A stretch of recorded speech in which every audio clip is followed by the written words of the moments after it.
ಆತ್ಮೀಯ ವಿದ್ಯಾರ್ಥಿ ಮಿತ್ರರೇ, ನಾವು ಇವತ್ತು ಕನ್ನಡ ಭಾಷೆಗೆ ಸಂಬಂಧಪಟ್ಟ ಲೇಖಕರು ಮತ್ತು ಕವಿಗಳ ಬಗ್ಗೆ ಕುರಿತು ಅಧ್ಯಯನ ಮಾಡೋಣ. ಸಾಶಿ ಮರುಳಯ್ಯ 1931 ಜನವರಿ 28ರಂದು ತುಮಕೂರಿನ ಚಿಕ್ಕನಾಯಕನಹಳ್ಳಿಯ ಸಾಸಲು ಗ್ರಾಮದಲ್ಲಿ ಜನಿಸಿದರು. ಇವರು ತಮ್ಮ ವಿದ್ಯಾಭ್ಯಾಸದ ನಂತರ ಪ್ರಾಧ್ಯಾಪಕರಾಗಿ, ಪ್ರಾಂಶುಪಾಲರಾಗಿ ಸೇವೆ ಸಲ್ಲಿಸಿರುವರು. 1989-90ರವರೆಗೆ ಕನ್ನಡ ಸಾಹಿತ್ಯ ಪರಿಷತ್ತಿನ ಗೌರವ ಕಾರ್ಯದರ್ಶಿ, ನಂತರ ಕನ್ನಡ ಸಾಹಿತ್ಯ ಪರಿಷತ್ತಿನ ಅಧ್ಯಕ್ಷರಾಗಿ ಸೇವೆ ಸಲ್ಲಿಸಿರುವರು.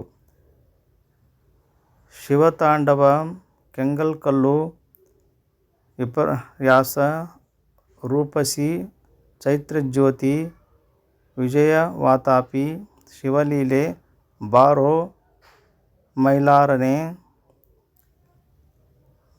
ಮರಿಬೇಡಿ, ರಾಸಲೀಲೆ, ಹೇಮಕೂಟ, ಪುರುಷಸಿಂಹ ಮೊದಲಾದ ಕೃತಿ ರಚಿಸಿರುವರು.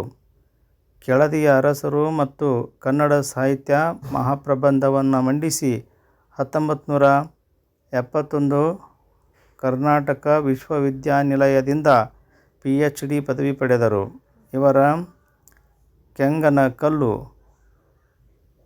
ಕವನ ಸಂಕಲನಕ್ಕೆ ಕರ್ನಾಟಕ ರಾಜ್ಯ ಸರ್ಕಾರ ಪ್ರಶಸ್ತಿ ನೀಡಿದೆ.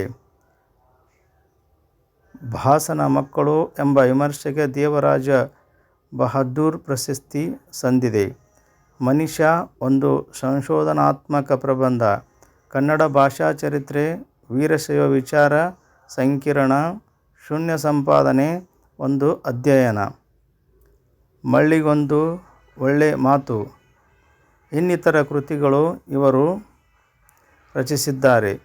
ಇವರು 5/2/2016ರಲ್ಲಿ ನಿಧನರಾದರು.